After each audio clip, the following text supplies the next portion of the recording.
Pidato, materi Bahasa Indonesia kelas 6.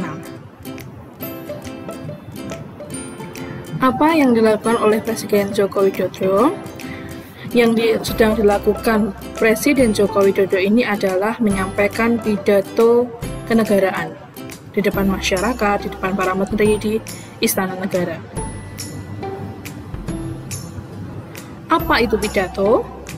Pidato adalah penyampaian gagasan atau pemikiran tentang suatu hal secara lisan di depan banyak orang. Contoh pidato, misalnya pidato kenegaraan, pidato membangkitkan semangat, pidato sambutan acara atau event, dan lain-lain. Ada 3 tujuan pidato. Yang pertama, mempengaruhi orang lain agar mau mengikuti kemauan kita dengan sukarela. Intinya di sini memberikan ajakan agar orang bisa mengikuti apa yang kita minta. Misalnya seperti ini. Misalnya kita menyampaikan pidato tentang orasi bahaya narkoba. Nah, secara tidak langsung kita berusaha untuk mempengaruhi agar orang tahu tentang bahaya narkoba dan tidak menggunakannya.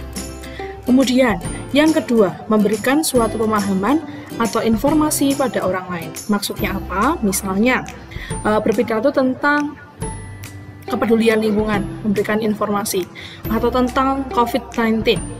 Ya, di situ diberikan informasi-informasi, baik itu misalnya dampaknya, cara pencegahannya, kemudian apa itu COVID, dan lain-lain. Dan yang terakhir, membuat orang lain senang dengan pidato yang menghibur sehingga orang senang dan puas dengan ucapan yang kita ucapkan. Kalau ini lebih pada hiburan, ya, membuat orang tertawa. Hal yang perlu diperhatikan saat pidato. Yang pertama, pidato yang baik disampaikan dengan runtut, singkat, padat, jelas, dan mudah dipahami.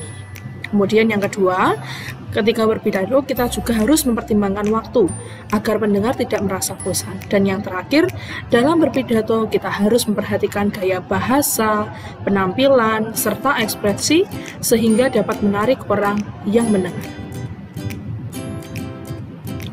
Bagian-bagian dalam teks pidato ada 5. Yang pertama, ada salam pembuka. Ini biasanya berisi sapaan.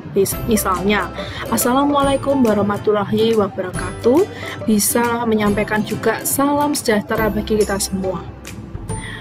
Pembukaan biasanya merupakan bagian awal dan isinya itu berkaitan dengan ucapan rasa syukur kepada Tuhan Yang Maha Esa, kemudian memperkenalkan diri. Maksudnya adalah dia berdiri di situ mewakili siapa atau menyampaikan tujuan pidato. Kemudian isinya baru berisi hal-hal yang disampaikan pembicara terkait dengan tema atau tujuan tertentu. Kemudian isi pidato biasanya dapat berupa penjelasan, contoh, ajakan, maupun bukti-bukti. Keempat, penutup.